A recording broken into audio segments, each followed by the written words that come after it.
السلام علیکم۔ ہم درس نظامی میں پڑھائے جانے والے فنون کا الگ الگ تعارف حاصل کر رہے ہیں۔ ان فنون میں سے ایک فن ہے علم الکلام۔ اس فن کی متعدد تعریفات میں سے ایک تعریف ہے الکلام علم یقتدر معہ علی اثبات العقائد الدینیۃ علی الغیر بایراد الحجج ودفع الشبہ، یعنی علم کلام وہ علم ہے جس کی مدد سے مضبوط دلائل پیش کر کے دینی عقائد کو دوسروں کے سامنے ثابت کیا جا سکتا ہے اور ان پر کیے جانے والے اعتراضات اور شبہات کا مؤثر جواب دیا جا سکتا ہے۔ یہ وہ علم ہے جو ایک مسلمان کے بنیادی عقائد جیسے اللہ تعالیٰ کا وجود و صفات، رسولوں کی حقانیت، قیامت، وحی اور معجزات کو واضح اور مضبوط دلائل کے ساتھ ثابت کرتا ہے اور ان عقائد پر ہونے والے ہر اعتراض اور فکری حملے کا مدلل جواب دیتا ہے۔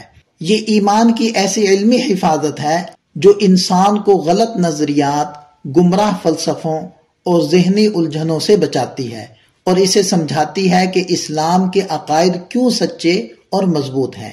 اس علم کا مقصد اور چند اغراض ذکر کرتے ہیں۔ پہلی غرض ایمان کی مضبوطی، یعنی انسان کو یہ شعور دینا کہ اس کے ایمان کی بنیاد صرف جذبات نہیں بلکہ پختہ دلائل اور واضح شواہد ہیں۔ دوسری غرض شبہات کا ازالہ، یعنی اگر کوئی شخص یا نظریہ عقیدے میں شک ڈالے تو علم الکلام انسان کو یہ صلاحیت دیتا ہے کہ وہ عقلی و نقلی دلیل سے اس کا جواب دے سکے۔ تیسری غرض گمراہیوں سے حفاظت۔ ہر دور میں نئے خیالات، فلسفے اور اعتراضات پیدا ہوتے ہیں۔ یہ علم ان سب سے ایمان کی حفاظت کرنے کا طریقہ سکھاتا ہے۔ چوتھی غرض صحیح اسلامی تصور کائنات کی تشکیل، یعنی دنیا، انسان اور زندگی کو اسلامی زاویے سے دیکھنے اور سمجھنے کی صلاحیت پیدا کرتا ہے۔ اس علم کے چند اہم فوائد ذکر کرتے ہیں۔ پہلا فائدہ فکری اعتماد۔ طالب علم یا عام مسلمان اپنے دین کے بارے میں اعتماد، بصیرت اور واضح سمجھ حاصل کرتا ہے۔ دوسرا فائدہ دلیل کے ساتھ دین کی نمائندگی۔ یہ علم انسان کو اس قابل بناتا ہے کہ وہ اسلام کی بات صرف روایت سے نہیں بلکہ علم و منطق کے ساتھ کر سکے۔ تیسرا فائدہ جدید فتنوں کی پہچان۔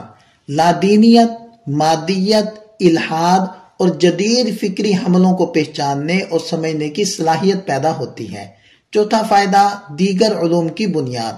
فقہ، اصول فقہ، حدیث، تفسیر، سب علوم کی مضبوط بنیاد صحیح عقیدہ ہے اور علم الکلام اسی بنیاد کو واضح کرتا ہے۔ خلاصہ یہ ہے کہ یہ علم ایمان سمجھاتا بھی ہے اور بچاتا بھی ہے۔ ملتے ہیں ایک مزید فن کے تعارف کے ساتھ۔ والسلام ورحمۃ اللہ۔